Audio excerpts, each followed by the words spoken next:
I te piringa o Ranginui rau ko Papa Tuanuku, ka tipu te hoha me te a mai o a rau a tamariki e noho ana i Wainganui i a raua.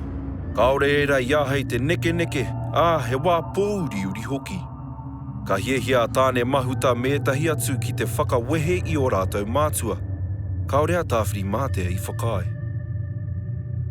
Heoi anō ka ngana a rongo mā tāne ki te whakawehe i a raua, kaore i whai hua. Ka ngana tangaroa, auare ake. Ka tai ki a tāne a ka tahi anō ka ea te wehenga. Ka puta ki te whai ao ki te ao marama. Ka aroha atu a tāwhiri ki ona mātua. E ai ki etahi i tīkaro tia o na whatu ka makaia ki tōna pāpa. A ko te hua ko matariki, ara ko ngā mata ariki.